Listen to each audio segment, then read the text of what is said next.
Errare humanum est passifera diabolicum. Berbuat kesalahan adalah suatu hal manusiawi. Mengulang kesalahan adalah perilaku iblis.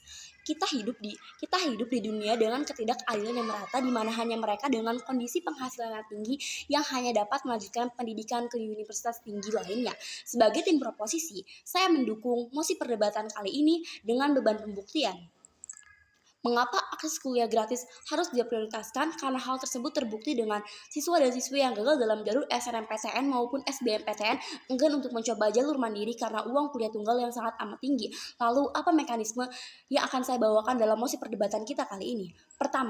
Mekanisme pertama, memperketat beasiswa-beasiswa lainnya yang telah ada, semisal dengan bidik misi. Mekanisme kedua, memberikan dana bos lebih besar kepada universitas dengan syarat uang tersebut dituju untuk uang kuliah dan biaya pendidikan, bukan untuk sebagai sarana pembangunan gedung dan lain sebagainya. Mekanisme ketiga, memberikan jaminan kuliah gratis kepada siswa yang secara akademik maupun non-akademik lebih unggul dibandingkan dengan siswa lainnya dengan tujuan mempermudah mereka dalam biaya suatu universitas. Mekanisme keempat, menjalin kerjasama antara pemerintah dengan sektor-sektor lembaga swasta agar mau dan turut andil dalam permen baru ini tersebut.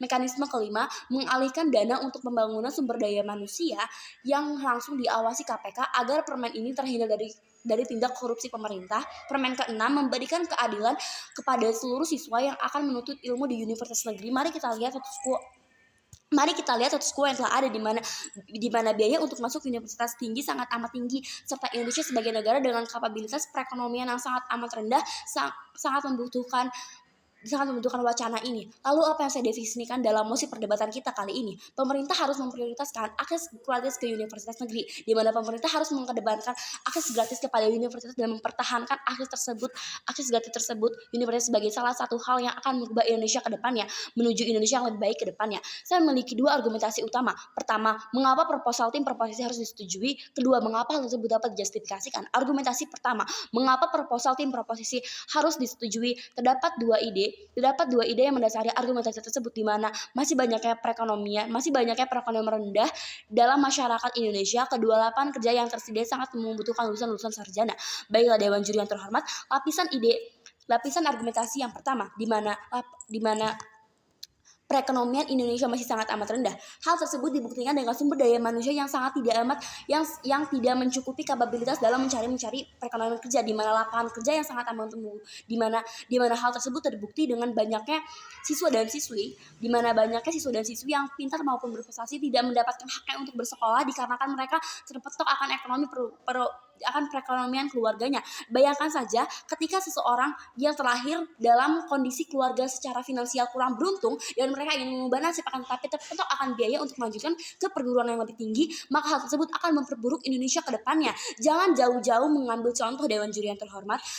Ambil saja contoh dari banyaknya lingkungan ataupun kita harus lebih aware terhadap lingkungan sekitar kita, di mana banyaknya anak-anak yang tidak mendapatkan akses tersebut untuk kuliah. Dewan Juri yang terhormat, dikarenakan beasiswa seperti bidik misi ataupun lain sebagainya hanyalah beasiswa yang tertuju dan hanya segelintir orang yang beruntung yang mendapatkan beasiswa tersebut. Maka dengan demikian, untuk menyetujui wacana ini merupakan hal yang sangat baik dengan memfasilitasi ataupun mengurangi di mana banyaknya perekonomian yang sangat amat rendah di masyarakat Indonesia. Kedua, lapangan kerja yang tersedia sangat membutuhkan lulusan sarjana. Dewan Juri yang terhormat, pekerjaan ataupun contoh kecil, misalkan ada teman saya ataupun si A ditanya pekerjaan orang tuanya, lalu mereka menjawab apa ketika si orang tuanya bekerja sebagai ojek online ataupun sebagai tukang parkir?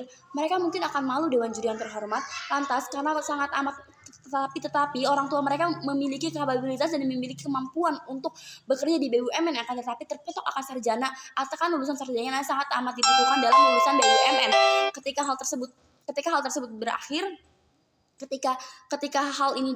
ketika permen ini dapat disetujui, maka kita akan memutus rantai persebaran itu, akan memutus rantai persebaran di mana perusahaan-perusahaan dalam negeri yang membutuhkan sarjana-sarjana akan terpenuhi. Argumentasi kedua, mengapa hal tersebut dapat justifikasikan? di mana masih ketika perekonomian sangat rendah. Hal tersebut sudah terbukti oleh Badan Pusat Statistik yang menyebutkan bahwasanya Indonesia merupakan negara berkembang yang dimana masyarakatnya masih memiliki kapabilitas ataupun tidak masih memiliki kapabilitas perekonomian yang sangat amat rendah. Dewan juri yang terhormat, mungkin saja kita tidak bisa menyetujui apa yang dikatakan oleh tim proposisi, karena kita sebagai seorang pendengar harus memiliki pemikiran yang rasional serta terbuka, karena hal tersebut merupakan suatu hal yang amat tidak benar, dan tim proposisi merupakan tim yang amat jahat karena mereka hanya melihat satu pihak saja dan tidak mengedepankan bagaimana caranya Indonesia bangkit dari keterpurukan ini. Maka saya bangga untuk menolak POSI. Sekian dan terima kasih.